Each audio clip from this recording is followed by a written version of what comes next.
moi, je souhaiterais partager avec vous une réflexion ouverte. Ce ne sont pas des conclusions fermées de recherche que je vous propose ici.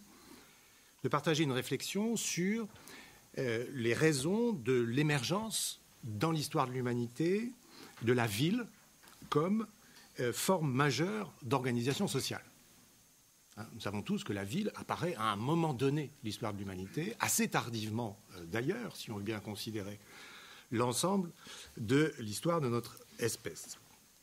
Donc en arrière-plan de ma conférence, il y a cette question qui est presque une paraphrase de ce que disait Jean-Paul Sartre. Pourquoi y a-t-il de l'être plutôt que du néant ? Je dirais pourquoi y a-t-il de la ville plutôt que d'autres formes d'organisation sociale, étant donné que la ville aussi est une forme qui tente à s'imposer, au moins aujourd'hui. On ne sait pas ce que sera l'avenir de ce point de vue-là, et bien sûr les réflexions peuvent conduire aussi à cette interrogation. Alors, la piste que je vous propose que nous suivions ensemble, c'est de croiser, et je vais revenir dans le détail sur cela, de croiser trois des grandes mutations, des grandes innovations qui ont ponctué l'histoire de l'humanité, de les croiser avec l'émergence de la ville.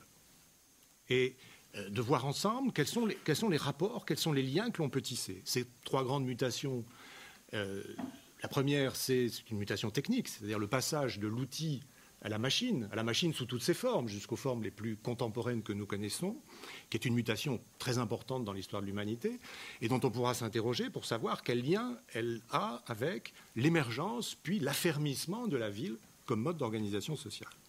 Deuxième mutation, le passage, qui est une mutation cette fois-ci qui concerne le lien social, le passage des sociétés traditionnelles, ce qu'on appelle en anthropologie, en ethnologie les sociétés traditionnelles, aux sociétés individualistes, c'est-à-dire aux sociétés qui confèrent à l'individu une place tout à fait centrale, jusqu'à cette forme politique essentielle au déploiement de l'individu qu'est la démocratie. Et troisième mutation, enfin, celle qui conduit à la prise de conscience tardive dans l'histoire de l'humanité, mais avec des effets très puissants, la prise de conscience que la violence des guerres, mais aussi la violence des mœurs, la violence sociale, n'est pas inéluctable et qu'on peut intervenir pour obtenir ce que le sociologue Norbert Elias appelait la pacification des mœurs. Donc trois innovations qu'on va essayer, si vous voulez bien ensemble, de suivre à la trace pour essayer de comprendre quel rôle la ville joue. Est-ce que la ville a encouragé ces mutations ? Est-ce qu'elle en a été le berceau ? Est-ce qu'elle en a été la conséquence ? Bref, de tisser ce lien complexe entre ces grandes mutations. Alors je voudrais apporter ici un regard anthropologique. Le regard anthropologique, c'est celui de la longue durée. C'est celui qui cherche à comprendre l'histoire de l'humain, à la fois dans sa diversité, mais surtout dans ses permanences, et qui cherche à comprendre les changements de fond qui accompagnent l'évolution de notre espèce. Et les trois mutations que j'ai citées sont des mutations qu'il faut situer, et je les situerai tout à l'heure plus précisément du point de vue des dates et des lieux, trois mutations qui sont des mutations véritablement anthropologiques au sens où elles concernent l'essence même de l'humain qui se transforme à travers ces mutations.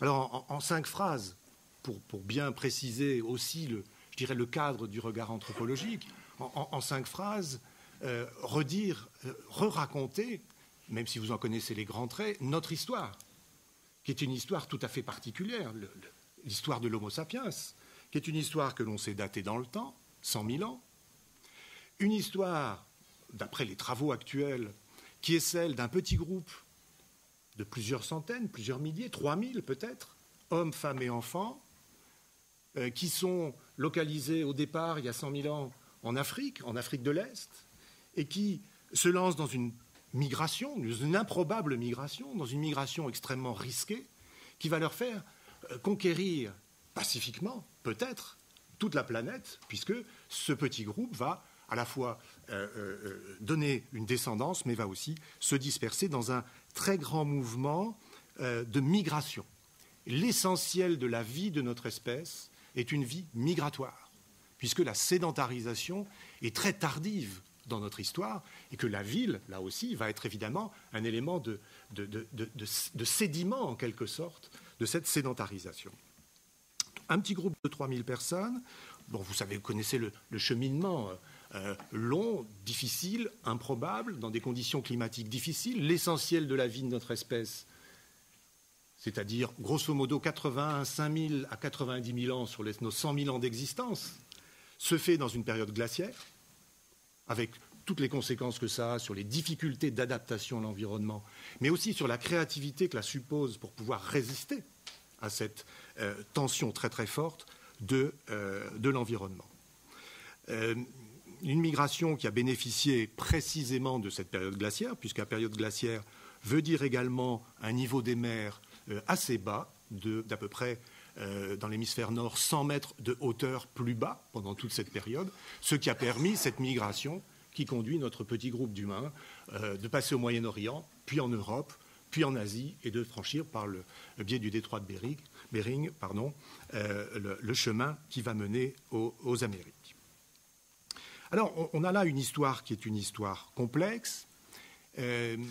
On a longtemps cru, en nous débarrassant d'ailleurs de la notion de race, dont vous savez que depuis les années 40 du siècle dernier, c'est une notion qui a été mise en question et qui a été pratiquement supprimée comme réalité. L'espèce humaine, il n'y a pas différentes races dans l'espèce humaine. Nous sommes une seule race, nous sommes tous les descendants génétiques. Et les paléogénéticiens sont en train de faire des découvertes extraordinairement rapides pour faire le lien génétique entre chacun d'entre nous et ce petit groupe de départ qui s'est diversifié morphologiquement, dans la couleur de la peau, mais qui fondamentalement sont de la même racine génétique. Donc il n'y a qu'une seule race. Mais, et très récemment, et ça peut poser un certain nombre de problèmes au moins existentiels, au moins métaphysiques, nous savons maintenant avec une quasi-certitude qu'il y a eu d'autres races que la migration de l'espèce humaine a rencontrées, autres races qui ont disparu, et notamment l'homme de Néandertal, qui est un homme parlant, qui enterre ses morts, qui a une culture. Certains même pensent qu'il avait une culture plus élevée que la nôtre au moment où nous les avons rencontrés. Certains pensent qu'il y a eu des emprunts, peut-être même des mélanges, peut-être même des croisements. On en est encore à réfléchir sur ces questions. 5 phrases pour dire les grandes caractéristiques de notre espèce et pour dire qu'au fond, les grandes mutations anthropologiques, si on veut les analyser, si on veut comprendre comment ce qui se passe dans nos quotidiens, dans la façon dont nous conjuguons nos vies à l'intérieur des villes ou à l'extérieur des villes, est aussi dépendant de cette longue durée, d'où la nécessité, à mon sens, de prendre l'homme comme espèce et de le prendre dans l'ensemble de son histoire. Alors, ces 3 mutations que j'évoquais tout à l'heure, techniques, du lien social, des mœurs, il y a d'autres mutations et on pourrait complexifier notre modèle aujourd'hui. Bien évidemment, comment oublier les mutations économiques, l'amélioration de la productivité agricole, les évolutions dans le domaine de la santé, les évolutions démographiques, avec la très forte pression démographique que connaissent aujourd'hui un certain nombre de pays, et la dépression démographique qu'en connaissent d'autres. Il y a bien sûr d'autres mutations qu'on pourrait injecter dans notre modèle pour bien comprendre la ville. J'ai choisi néanmoins d'insister sur les 3 que je vais vous présenter maintenant. Alors, d'abord en introduction de cette partie, une petite cartographie et quelques éléments de temporalité.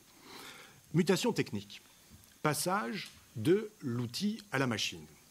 Alors d'abord dire que l'outil, ce sont les outils qui prolongent la main, les premiers outils, couteau, flèche, le silex taillé, auquel nous devrions faire un monument un petit peu partout dans l'humanité, car le silex taillé, ce formidable couteau suisse, si mes amis suisses me le permettent, a été vraiment une condition de notre survie. Le silex taillé est vraiment un outil qui permet d'intervenir, de modifier l'environnement. Donc d'abord des premiers outils qui ne sont pas spécifiques de l'humanité. Et ils sont peut-être d'ailleurs, ces outils, l'héritage de nos ancêtres, de nos autres ancêtres qui nous précédaient dans l'histoire, dans la longue histoire des espèces animales puis des espèces vivantes. L'homme de Néandertal utilisait des outils. L'outil remonte à bien plus loin que notre propre espèce. On trouve des silex taillés pratiquement à 1 million d'années, donc c'est très ancien, comme l'invention du feu d'ailleurs. Donc l'outil est un héritage que nous avons du passé des espèces qui nous ont précédés. Par contre, la machine, et je reviendrai tout à l'heure sur la différence qu'il y a et ce que la machine comporte de transformation fondamentale dans notre approche de l'environnement. Par contre, la machine, elle, est une innovation spécifique à l'humain Les animaux font des outils, ont des petits outils. Certaines espèces animales particulièrement sophistiquées ont des petits outils. Aucune autre espèce que la nôtre ne construit des machines. Les machines, vous savez, ce sont ces objets un peu particuliers sur lesquels nous concentrons aujourd'hui beaucoup d'attention économique, symbolique, technique. Ce sont ces différents objets qui remplacent progressivement les différentes fonctions du corps humain.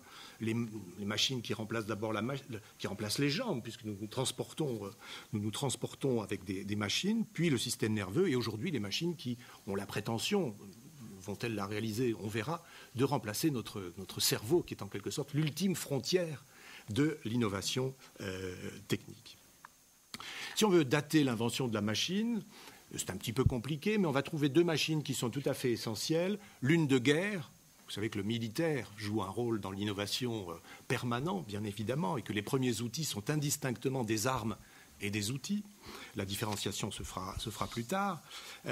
L'une des premières machines, c'est la catapulte. La catapulte, très utilisée et qui a permis d'ailleurs au monde romain de gagner évidemment une amplitude très importante, la catapulte qui lance c'est vraiment une machine qui lance à notre place, et beaucoup mieux que nous, une pierre dans le but évidemment d'atteindre son ennemi. Puis la deuxième machine qui serait candidate à l'idée de première machine, c'est la clepsydre, c'est-à-dire la machine à mesurer le temps. Là où nous mesurions approximativement le temps par les observations directes, la clepsydre, elle, mesure, décompose, notamment la machine à eau permet de décomposer le temps. Donc on a ici une cartographie de moins 100 000 jusqu'à moins 2000, le règne de l'outil, et puis, alors moins 2000 par rapport à aujourd'hui, évidemment, moins 2013 on va dire, moins 2000 par rapport à aujourd'hui, le règne de la machine, en Europe, mais aussi, et j'y reviendrai tout à l'heure parce que ça pose un problème très original, en Chine, puisque la Chine a été aussi le siège de l'invention en matière technique à partir de 1000 jusqu'à la période de 1300.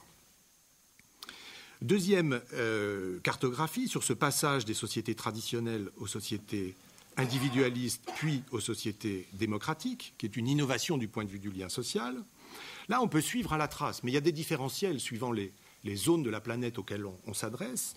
Certaines sont plus en avance que d'autres, ce qui ne veut pas dire que les autres soient en retard, mais il y a un différentiel qui est tout à fait normal. Certaines sociétés connaissent des évolutions que d'autres connaîtront un peu plus tard.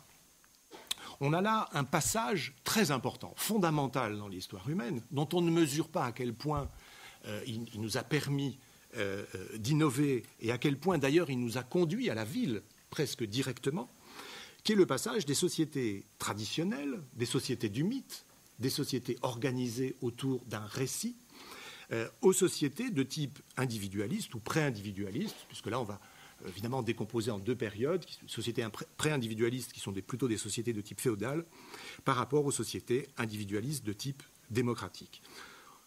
Je reviendrai tout à l'heure sur l'émergence des sociétés démocratiques que l'on caractérise habituellement comme essentiellement liées à la Grèce antique, donc moins 2500, mais dont on va voir que dans bien d'autres régions du monde, ce type de société démocratique ou pré-démocratique a émergé à des dates tout à fait différentes. Là aussi, on va trouver, par rapport à la réflexion que nous essayons de construire, on va trouver des liens très étroits entre le passage des sociétés traditionnelles aux sociétés individualistes, avec la ville, l'émergence de la ville, qui va être, d'une certaine façon, le berceau des sociétés de type individualiste dans lesquelles nous sommes aujourd'hui. La dernière innovation dont je parlerai plus longuement tout à l'heure, innovation dans le domaine des mœurs. Là aussi, un basculement radical par rapport à des conceptions traditionnelles où le destin de l'homme, en quelque sorte, est de subir la violence, où la guerre fait partie, en quelque sorte, d'un élément naturel, où la violence des mœurs est considérée comme légitime, à un mouvement tout à fait essentiel de délégitimation de la violence et d'enclenchement d'un certain nombre de mécanismes institutionnels qui vont permettre d'obtenir, avec des succès mitigés, avec de fortes avancées, avec des reculs, mais globalement avec une assez forte avancée, qui vont permettre une pacification des mœurs. Et là, on aura évidemment un certain nombre de dates importantes qu'il faudra repérer. L'abolition de l'esclavage, puisque l'esclavage, pratique universelle des sociétés traditionnelles, il faut le rappeler, pratique universelle des sociétés traditionnelles, a été considéré à un certain moment comme illégitime. Et la question des droits de l'homme, le creuset de la question des droits de l'homme est évidemment lié à cette réflexion sur l'esclavage. Il faudrait ajouter aussi la question de la Convention sur les blessés de guerre, très tardive dans l'histoire de l'humanité, mais qui a rompu avec une pratique tout à fait ancestrale. Et puis, une troisième date qu'il faudrait là aussi retenir, qui est la criminalisation de l'homicide. Terme technique, mais très important, qui consiste à dire que, eh bien, tout homicide doit faire l'objet d'une procédure criminelle au sein d'une justice qui n'est pas une justice vindicative.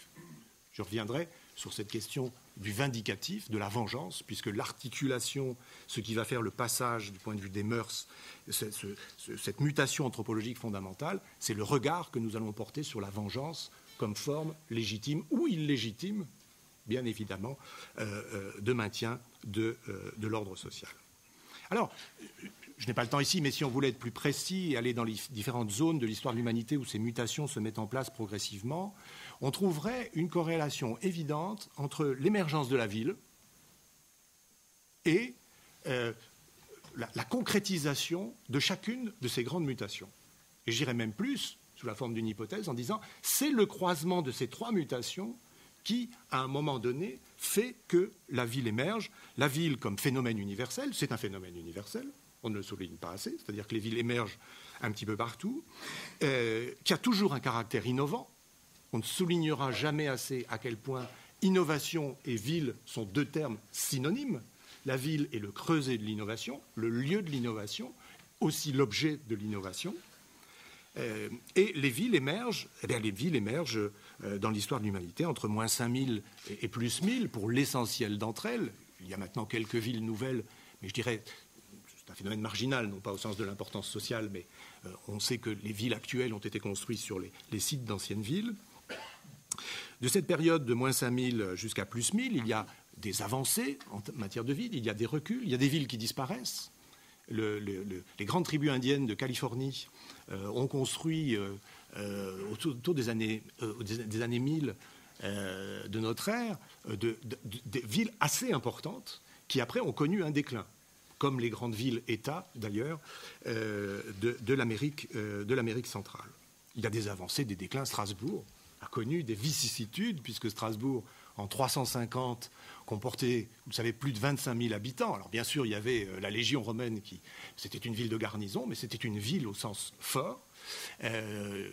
Quelques années après, aux alentours de 450, on ne compte plus à Strasbourg que 400 habitants, d'après les comptes de nos historiens.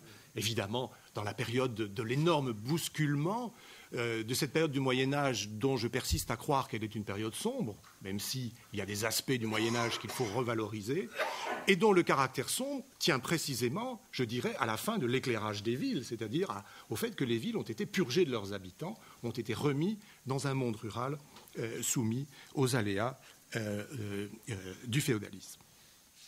Alors, je voudrais, si vous me permettez, pour tisser encore mieux ces différents liens entre ces grandes mutations et la ville, revenir sur ce qui fait le fond de ces grandes mutations. Première mutation, je l'ai dit, l'outil à la machine. La mutation, ce n'est pas l'outil. Je l'ai dit, l'outil existait, l'outil nous en avons hérité. Ce n'est pas notre spécificité, l'outil. Ce qui fait notre spécificité en tant qu'espèce, c'est bien la machine. C'est un changement radical de perception qui va bien au-delà du caractère utilitaire de l'outil et de la machine. Encore que quand on dit caractère utilitaire, on ne veut pas dire que ce n'est pas fondamental. L'utilité a quelque chose de fondamental. On est là dans un changement radical de perception globale, car on passe avec l'outil d'une action directe et intime avec le réel, d'un corps à corps avec le réel. L'outil, c'est un corps à corps avec le réel, avec une médiation minimale. On remplace la main par un objet, parce que la main est trop faible, bien évidemment, mais fondamentalement, ce qui reste, c'est ce corps à corps avec la nature, et cette idée qui va d'ailleurs traverser toutes les sociétés traditionnelles, qui est que l'homme n'est qu'un élément de la nature, soumis à la nature, et qu'il ne peut avoir en aucun cas, je ne sais même pas si l'idée en est venue aux sociétés traditionnelles, qu'il ne peut en aucun cas prétendre à la moindre maîtrise de la nature. Je reviendrai tout à l'heure, ce qui caractérise les sociétés traditionnelles, c'est la mise en place, très paradoxale, mais très explicable également, de freins à l'innovation. L'espèce humaine est innovante. Nous avons survécu parce que nous étions innovants. Nous avons fait le chemin que nous avons fait parce que nous sommes innovants. Certaines sociétés freinent l'innovation, parfois légitimement, pour des questions de survie immédiate, parfois moins légitimement. L'outil est caractéristique des sociétés traditionnelles. L'outil fait de l'habitant des sociétés traditionnelles celui qui se vit. Il faut se représenter aussi, on est dans un sous-peuplement. Imaginez plusieurs centaines de milliers, en grand maximum, qui peuplent l'immense territoire de l'Europe, jusqu'à la Russie compris. Ils sont perdus dans l'environnement. Ils sont un élément de l'environnement. Ils sont dépendants de l'environnement. Et si vous voulez lire avec précision ce que cette société nous dit encore, eh bien, vous regardez, comme la plupart d'entre vous l'ont sans doute fait, les peintures pariétales sur les grottes de Lascaux, d'Altamira, la grotte Chauvet, qui nous dit, grotte d'ailleurs tout à fait étonnante, une remarque que les préhistoriens se font de façon récurrente, c'est qu'on y représente des animaux. Vous avez tous en tête ces magnifiques figures d'animaux, jamais des humains. Il n'y a pas un humain sur la grotte de Lascaux, en tout cas dans la période de 30 000 à 20 000. Il n'y a jamais d'humain, alors qu'ils savent dessiner. Pourquoi est-ce qu'on ne représente pas l'humain? Parce que l'humain est une petite chose, ce n'est pas l'essentiel. L'humain n'est pas essentiel dans la nature. Il est un élément de la nature et il ne se perçoit pas comme central. C'est un changement radical de perception. Le moindre d'entre nous aujourd'hui se vit comme un élément tout à fait central non seulement de la société, mais évidemment de l'environnement qui nous entoure. Le passage à la machine, c'est le passage à un monde artificiel qui va, lui, intervenir sur le réel. C'est la machine qui désormais intervient sur l'environnement, qui intervient sur le réel. Elle intervient pour nous par délégation. Et ce dont nous nous occupons, nous, ce n'est pas du réel, c'est de la machine.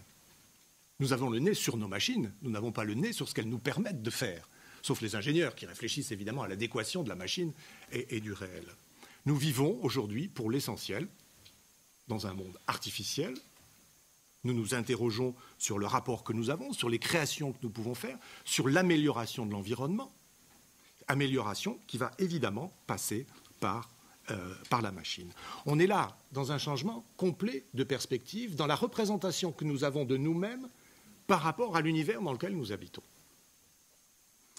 La notion de créateur fait évidemment irruption.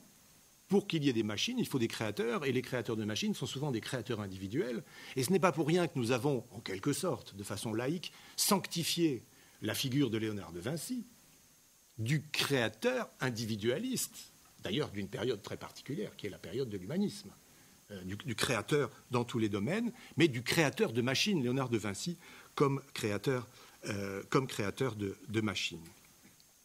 On est donc là, avec cette notion de créateur, dans une irruption aussi de la place de l'individu, non seulement de l'humain dans sa capacité à maîtriser le réel, mais aussi de l'individu. Alors, si on veut bien regarder l'histoire des techniques et de la façon dont cette mutation se fait, on va trouver des situations très particulières, des anomalies très particulières qui nous renseignent sur, au fond, l'interrelation entre tous les éléments qui composent notre humanité. Le meilleur exemple que je connaisse a été donné par il était un très grand spécialiste de la Chine, un très grand historien, Joseph Needham, qui a travaillé sur l'histoire des techniques en Chine. Alors vous savez que les Chinois, entre le Xe et le XIIIe, ont pratiquement, alors que l'Europe se débattait dans d'autres problèmes, les Chinois ont inventé de façon extrêmement innovatrice toute une série de techniques, de machines. La plus connue étant l'imprimerie. L'imprimerie, c'est une formidable machine, c'est-à-dire nous n'écrivons pas à la main, une machine écrit pour nous. Alors que dire aujourd'hui, évidemment, l'ordinateur qui est le prolongement de cela. Les Chinois inventent l'imprimerie, la boussole, la poudre à canon, le harnais pour cheval. La liste est extrêmement longue des techniques que les Chinois inventent, parce que l'innovation le permet, parce que la société chinoise, d'une certaine façon, aménage une place particulière pour les Léonard de Vinci chinois. Mais la structure sociale de la Chine, qui est encore une société traditionnelle, même si la dimension féodale est très présente, fait que le monde chinois n'utilisera aucune des innovations techniques qu'il a mis au point. C'est tout à fait extraordinaire. Ce qui montre bien qu'il ne suffit pas d'inventer, belle leçon pour le futur, il ne suffit pas d'inventer une machine pour qu'on l'utilise, encore faut-il que nous soyons, je dirais, dans une disposition sociale qui rende pertinent, qui permette à ces machines de raisonner avec nos besoins et nos désirs. Il a fallu que les pères jésuites, dans le processus de colonisation de la Chine, réimplantent l'imprimerie dans le monde chinois qu'il avait pourtant inventé. Alors la ville par rapport à cela. Que dire des rapports entre la machine et la ville? Je crois que les choses sont claires. Autant l'outil peut se dispenser de la ville, et l'outil s'est dispensé de la ville pendant des dizaines de milliers d'années, autant la ville, comme mode d'organisation spatiale, est une condition de possibilité du développement de la machine. Car la machine s'appuie sur une industrie. Une industrie s'appuie sur une collectivisation des forces productives, sur des rassemblements de population. Elle s'appuie sur une industrie qui va positionner l'individu, créateur, innovateur, mais aussi chef d'entreprise. On a donc, se dessine une convergence extrêmement forte entre la possibilité même pour la machine d'être inventée, de se déployer, d'être fabriquée, d'être utilisée, et la ville. Et là, bien sûr, il faudrait ici, sur le plan historique, mettre en place les notions de ville-industrie et de ville-commerce, de ville qui s'organise autour d'une industrie, bien évidemment, et qui rend possible l'industrie, c'est-à-dire l'apport de la machine à la production humaine. La deuxième mutation, elle aussi très profondément liée à la ville, c'est la mutation qui lie les sociétés, c'est la mutation qui transforme les sociétés traditionnelles en sociétés individualistes. Alors quand je dis individualiste, il faut ici entendre que le sociologue ou l'anthropologue, quand il dit société individualiste, il n'utilise pas ce terme comme dans le sens commun péjoratif. Il est très curieux et il faudrait analyser pourquoi le terme individualiste est devenu péjoratif. Est-ce que c'est le passé qui essaye de rattraper et de tirer vers le bas ce terme? Pour l'anthropologue et le sociologue, une société individualiste, ça désigne simplement qu'il s'est passé quelque chose d'essentiel qui est dans le rapport entre le je, JE, et le nous qui caractérise toute société. Pendant longtemps, on a donné de l'importance au nous, et à un moment se fait un basculement qui fait qu'on donne de l'importance au je. On a remarqué, par exemple, que dans les correspondances, une analyse des correspondances individuelles échangées au début du Moyen-Âge font apparaître que pratiquement personne n'utilise la première personne du singulier, le je. Alors, je crois que la situation s'est totalement inversée. Je crois qu'aujourd'hui, le je a largement conquis dans les correspondances sur le nous, signe des temps. Donc l'individualisme, c'est un terme positif qui désigne cette inversion du je et du nous, c'est-à-dire une société qui est centrée sur l'individu. Ça, c'est une nouveauté tout à fait extraordinaire dans l'histoire de notre espèce. Pour un certain nombre de raisons, sans doute liées à la survie, bien évidemment, aux conditions de la migration, aux conditions environnementales, il a été nécessaire de privilégier le nous. À un moment donné, l'inversion est possible et nous sommes une espèce d'individu et l'individu peut enfin s'affirmer dans le social, peut revendiquer des droits et des devoirs, bien évidemment. C'est donc un lien social particulier et la question des droits de l'homme est inconcevable dans un espace mental qui ne laisse pas une place très importante, évidemment, à cette notion d'individu.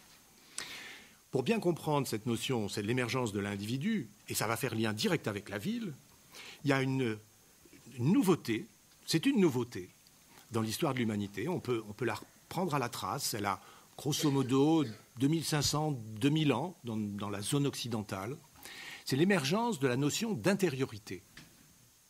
C'est-à-dire cette idée qui paraîtrait abstraite et exotique à les habitants de sociétés plus anciennes, selon laquelle, eh bien, il y a à l'intérieur de chacun d'entre nous un espace dans lequel nous pouvons nous parler, nous pouvons délibérer, un espace qui est protégé du social,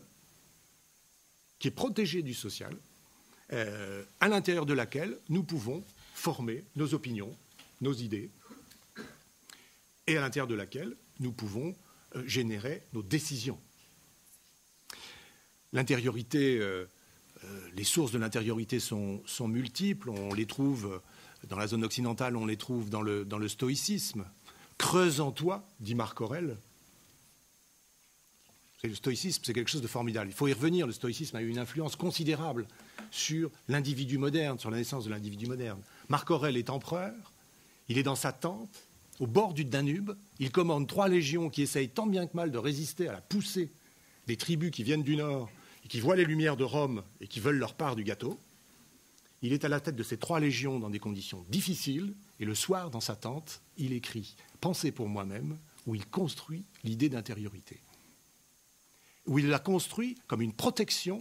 Le stoïcisme, c'est ça. C'est quels que soient les malheurs qui peuvent arriver, comment être heureux dans un environnement qui est prodigue en malheur. C'est formidable. Et la solution, c'est creuse en toi, ouvre un espace, et c'est l'espace de l'individu moderne, c'est l'espace de l'individu démocratique. Il n'y a pas d'individu démocratique dans une société qui n'est pas composée d'individus qui ont chacun la possibilité de protéger la formation de leur propre opinion, de leur propre participation au débat, à la chose publique. Et l'intériorité, vous le savez, est la première chose que les régimes totalitaires essayent de détruire chez les individus. La deuxième chose est la ville.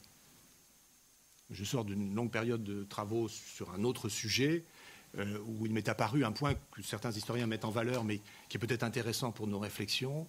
Le régime nazi avait une haine particulière contre la ville. Tous les grands idéologues du parti nazi détestent l'intériorité, évidemment, qui est une protection contre la propagande, contre la collectivisation, et détestent la ville comme lieu de protection de l'individu. Comme lieu de protection. Tous les grands textes de tous les grands idéologues attachent une importance particulière à cette détestation de la ville pour faire l'apologie d'un rural ou d'une sorte de petite urbanité qui n'aurait évidemment pas les caractéristiques de la ville. Les sociétés traditionnelles sont des sociétés régies par le destin, c'est-à-dire par une idée tout à fait forte, qui est que ce qui nous arrive ne dépend pas de nous. Essayez de vivre avec cette idée. Ce qui nous arrive ne dépend pas de nous. Ce qui nous arrive est écrit. D'où le rôle évidemment très important de ceux qui savent lire, éventuellement, ce qui est écrit. Là où les sociétés de l'individu font une rupture radicale avec l'idée de destin et disent « tu es ton propre maître ». Alors avec tout ce que ça comporte, il ne s'agit pas ici de dire que c'est formidable, avec tout ce que ça comporte, mais on est dans une mutation tout à fait essentielle qui va nous faire passer, évidemment, de ces sociétés traditionnelles régies par le destin aux sociétés où l'individu prétend, en tout cas, être le maître de son propre destin. La démocratie est évidemment la forme politique prise par une société d'individus. Ce n'est pas la démocratie qui fait l'individu, c'est l'individu qui fait la démocratie. La démocratie est une forme politique qui nécessite en prérequis, en préalable, qu'il y ait une assemblée d'hommes libres. Et mon collègue Marcel Détienne, anthropologue, a fait un magnifique travail, peu connu, magnifique travail, sur le fait que la démocratie est apparue. La démocratie, c'est-à-dire quoi, concrètement? Une assemblée de personnes qui échangent des points de vue sur la décision à prendre et qui prennent une décision, je dirais, collectivement, procédure de vote, d'unanimité, peu importe. C'est une nouveauté radicale, notamment pour rendre la justice, pour prendre des décisions.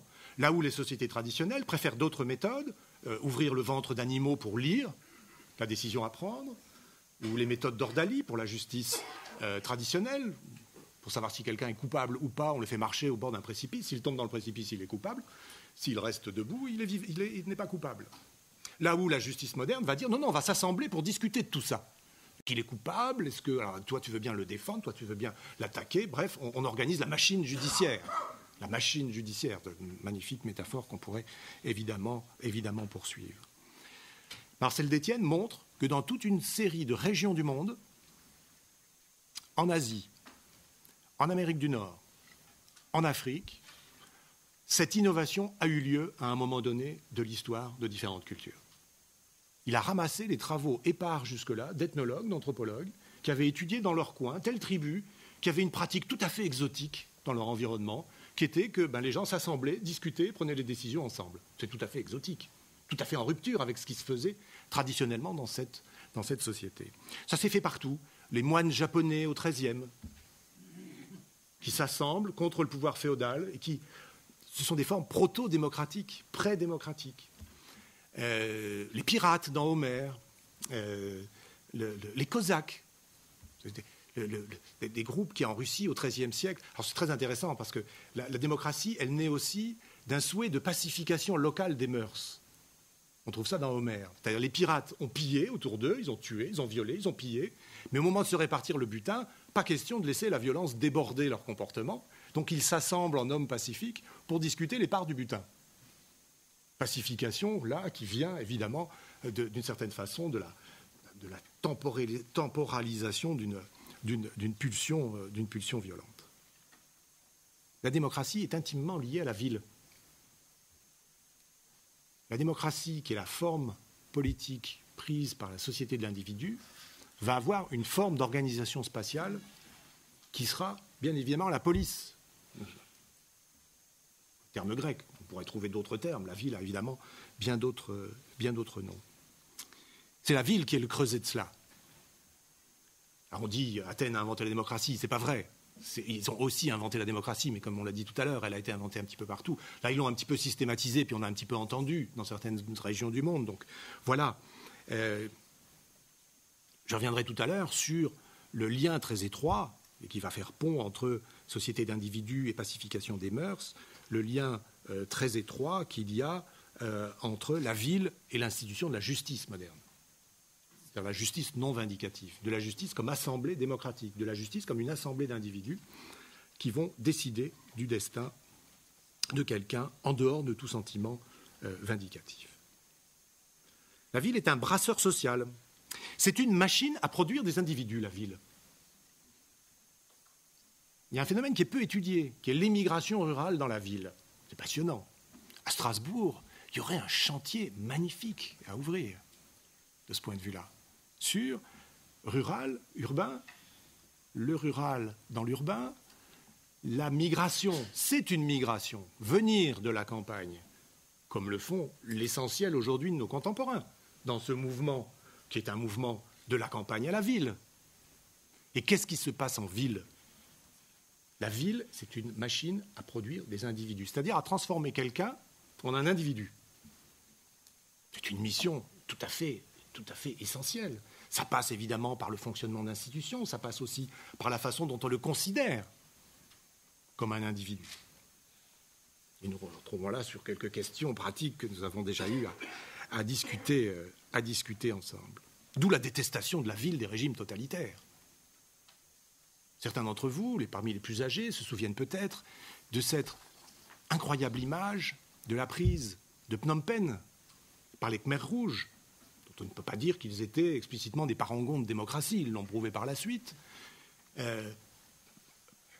Phnom Penh pris par les Khmers rouges, c'est-à-dire par des ruraux en armes, dont les 2 premiers actes ont été, le plus spectaculaire a été de faire sauter la Banque centrale du Cambodge avec les réserves de devises à l'intérieur, utopie d'une société rurale sans argent, et le deuxième, avec des conséquences humaines dramatiques, qui a été de faire sortir tous les habitants de Phnom Penh, de la ville, et de rendre la ville aux herbes folles. On est là, véritablement, dans cette détestation que les régimes totalitaires, qui sont tous des régimes de retour en arrière, qui sont tous des régimes à référence féodale. Quand on analyse la symbolique de la plupart des régimes totalitaires qui ont ponctué, avec peut-être une exception pour le stalinisme, même c'est quelque chose d'un petit peu particulier, on est là dans un retour dans une tentative de retour féodal, à une période où il n'y avait pas de ville et où nous vivions bien sûr heureux dans une communauté rurale où tout le monde... La ville, brasseur social, machine à produire des individus, et ceux qui gèrent nos villes actuelles ont évidemment à réfléchir sur cette fonction centrale de la ville de produire des individus, d'accueillir ceux qui viennent à elle ou ceux qui naissent à son intérieur et de les transformer en individus. Lieu aussi où l'exigence de pacification des mœurs est le plus fort et lieu aussi où la protection de l'intériorité s'impose avec force. Alors l'intériorité est une défense contre ce que la ville nous propose, c'est-à-dire de nous coller les uns aux autres, de nous rassembler dans des espaces qui sont, par rapport à la campagne, qui sont des espaces relativement fermés avec une concentration de population très, très importante. Plus la population est concentrée, plus le risque de propagande est grand et plus la nécessité de l'intériorité est forte.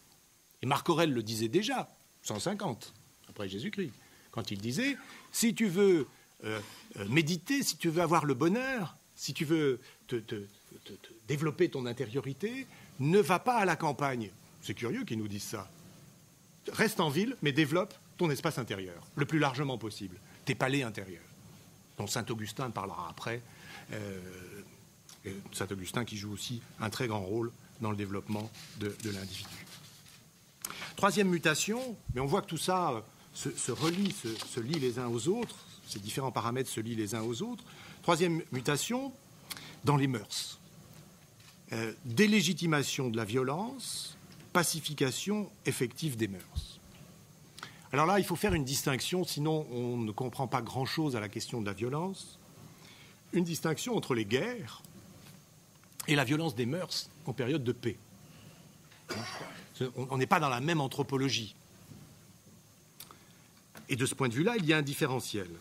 Même si, notamment depuis les conventions de Genève, depuis le travail d'Henri Dunant, de la Croix-Rouge, les guerres se sont un petit peu pacifiées. Paradoxe, bien évidemment. La situation en Syrie me contredira immédiatement. Même si il y a une certaine forme d'humanisation des guerres, je mets des guillemets, bien évidemment, un anthropologue comme Quillet, qui est un anthropologue de la guerre, nous montre que, depuis le début de l'histoire de l'humanité, le taux de perte lié aux guerres est probablement constant. Il l'évalue à 5%. C'est-à-dire que les sociétés traditionnelles étaient des sociétés qui se faisaient la guerre et qui perdaient régulièrement 5% de leurs membres. Alors on va dire, mais la Deuxième Guerre mondiale a emporté 80 millions d'hommes. Mais rapporté à la population générale, on est sur des taux qui sont relativement constants. Il y a une constance très curieuse, très étrange, qu'on ne peut pas interpréter ici, de la guerre.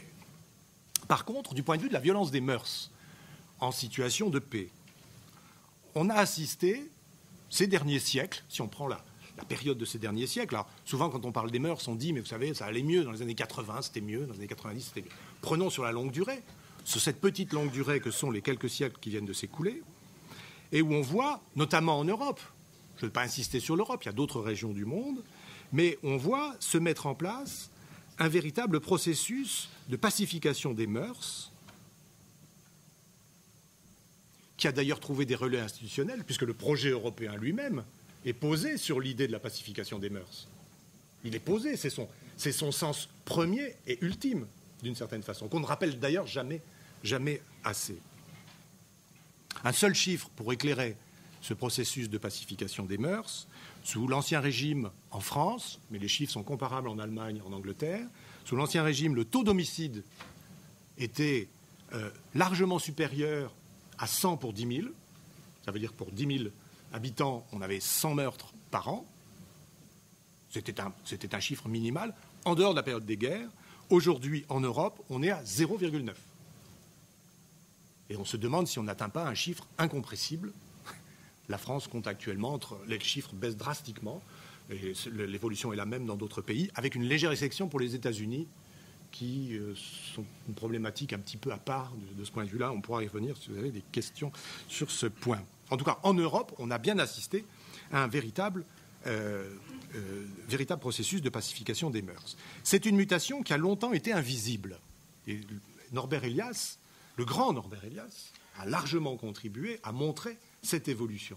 La question de Norbert Elias est simple. Pourquoi est-on passé d'une société de l'Ancien Régime, qui était une société extraordinairement brutale, esclavagiste, avec des homicides fréquents et non criminalisés, c'est-à-dire considérés comme légitimes, des violences sexuelles courantes, elles aussi en grande partie légitimées, à la société que nous connaissons aujourd'hui, dans laquelle une grande partie de ces violences sont délégitimées et où, du point de vue des chiffres, on a obtenu des baisses tout à fait drastiques.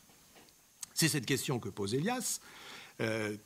Cette mutation a longtemps été invisible, car il existe encore dans l'esprit de la plupart de nos contemporains cette idée tout à fait fausse que les sociétés traditionnelles, les sociétés rurales, les sociétés du passé étaient des sociétés pacifiques, dans des communautés harmonieuses, et que la civilisation et la ville ont inventé la délinquance, la brutalité et le meurtre. Aucune donnée historique ne vient valider le moindre début de cette proposition. Et nous sommes au contraire, alors on sait très bien pourquoi nos contemporains vivent ça, parce qu'on est d'une certaine façon dans cette idée que les premiers hommes étaient pacifiques. On vit il y a comme ça une idée d'un passé idéal, hein, qui nourrit les mythologies populaires aujourd'hui. Pas uniquement populaires. Qu'il l'anthropologue, raconte, c'est un ouvrage magnifique sur les guerres préhistoriques, il raconte au début de son ouvrage que quand il a voulu obtenir des crédits de recherche pour travailler sur les palissades de défense dans les villages de la préhistoire, on ne lui a pas donné les crédits de recherche au motif que c'était la civilisation qui avait inventé la guerre. Et que la préhistoire, bien sûr, était l'histoire de sociétés pacifiques. Tous les travaux depuis ont montré que les sociétés préhistoriques se faisaient la guerre, que les sociétés traditionnelles se font la guerre, que le principe vindicatif qui les anime est un principe extraordinairement meurtrier de ce point de vue-là. Donc nous devons lutter, moi je dois lutter, j'interviens souvent, je travaille souvent sur ces questions de violence, contre cette idée reçue qu'avant c'était mieux et que la situation se dégrade de nos jours, sous nos yeux, en permanence. Elle ne se dégrade pas, elle s'améliore tous les jours. Mais nous sommes là dans ce qu'on appelle le paradoxe de Tocqueville, qui est que plus un phénomène non souhaitable est rare, plus nous le voyons et plus nous croyons qu'il est fort. Alors, évidemment, les progrès de l'idée d'individu ont très largement contribué à la délégitimation de cette violence. Elias insiste sur un certain nombre de paramètres qui ont permis la pacification des mœurs. Ils sont tous associés au développement de l'urbanité. L'urbanité qui est un synonyme de civilité, qu'on a réduit aujourd'hui sous le terme de politesse, mais qui est bien plus que cela, parce que la civilité, l'urbanité, c'est quoi? C'est considérer l'autre comme un individu tout à fait aussi respectable que je le suis moi-même. Fais de l'autre le principe de ton propre comportement, disent les manuels humanistes de la Renaissance. Gouverne-toi selon le principe des autres. Utopie un peu excessive, certes, mais finalement, qui permet là aussi la mise en place d'un nouveau rapport à l'autre, d'un nouveau rapport d'individu à individu, d'une urbanité qui est à l'origine de ce processus de pacification des mœurs. C'est un regard nouveau sur l'homme qui est cette fois-ci placé au centre de l'univers, ce qui n'était pas jusque-là. Criminalisation de l'homicide, j'insiste sur ce point, c'est un point que les juristes, enfin en tout cas les historiens du droit connaissent. Il a fallu attendre quand même le début du XXe siècle pour que tous les homicides soient criminalisés. Qu'est-ce que ça veut dire? Ça veut dire que vous aviez, au XIXe ou avant, une bagarre dans un village, entre deux villages. Bagarre de village, ça fournit des homicides en masse.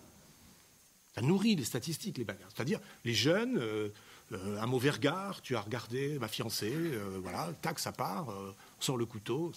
L'affaire vient devant la justice, le juge dit « Oh, c'est une bagarre de village, c'est normal, ils se sont défendus. » Homicide non criminalisé.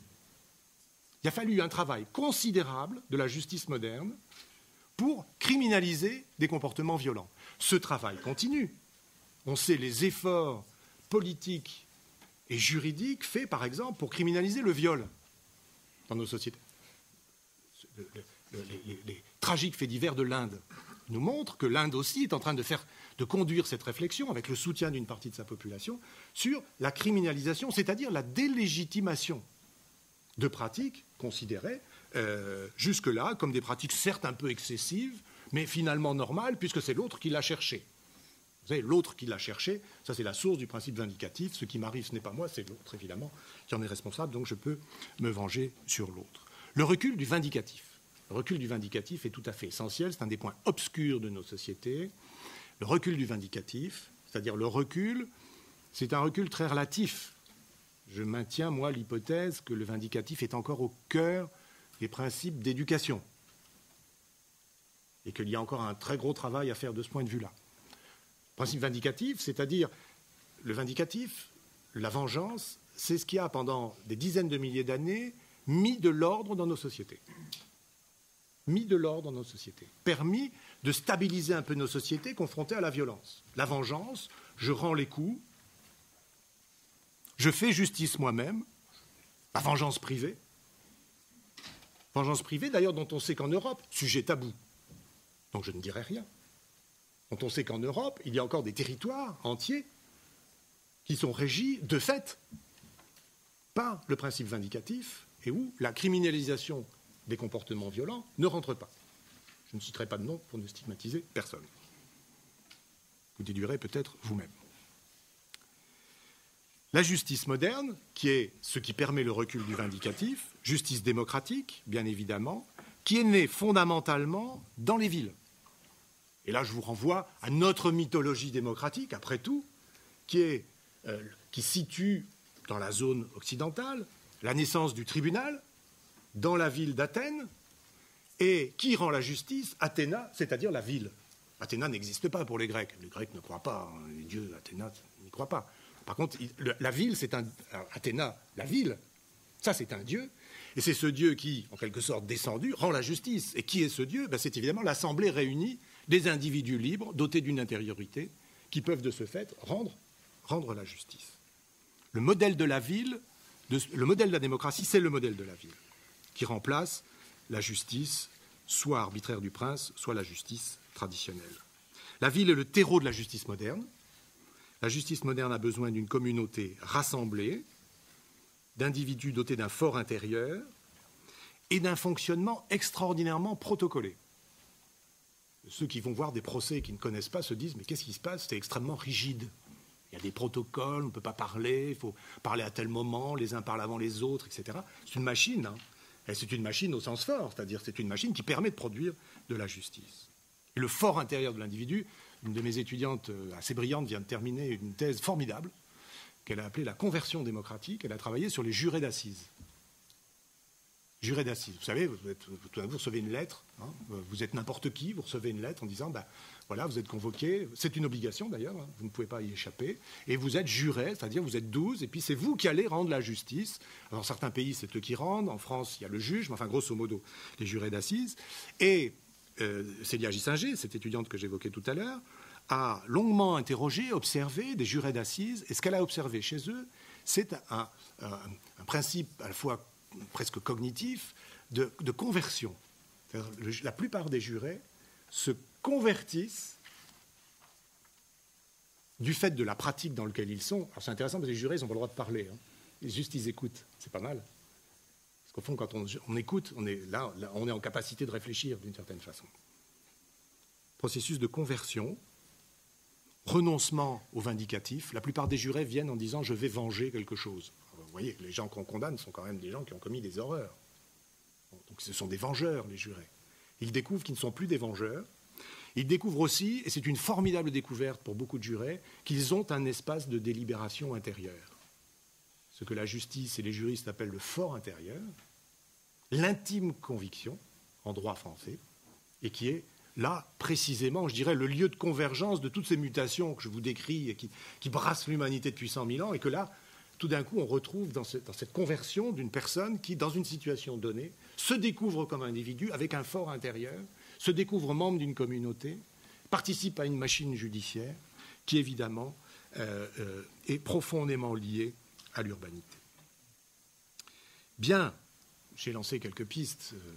on pourrait évidemment continuer les approfondir hein, sur ces trois mutations où j'ai essayé de tisser quelques liens avec la ville. Je voudrais conclure en repartant du début.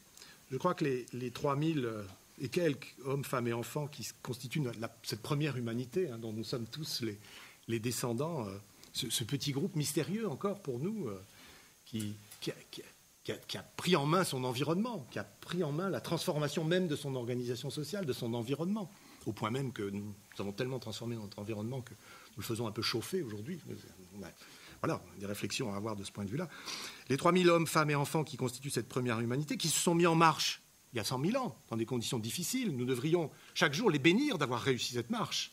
Difficile parce que nous sommes là aujourd'hui, confortablement, dans notre amphithéâtre à réfléchir, parce que aussi ils ont marché dans des conditions difficiles, ils ont survécu dans des conditions difficiles. Je crois que ces 3000-là étaient sans doute loin de se douter de l'avenir. Je ne sais pas s'il y avait des prospectivistes parmi eux, en tout cas des gens qui réfléchissaient à l'avenir. Je ne sais pas s'ils avaient entrevu un jour qu'il y aurait des villes, bien évidemment, mais je crois qu'ils étaient sans nul doute déjà porteurs d'un désir qui était celui de changer le monde, et aussi surtout d'une compétence qui est celle de maîtriser leur destin. Et je crois qu'au cœur des villes aujourd'hui, hein, puisque c'est la ville qui nous rassemble, nous sommes les héritiers à la fois de ce désir de changer le monde et de cette compétence à maîtriser notre destin. Merci.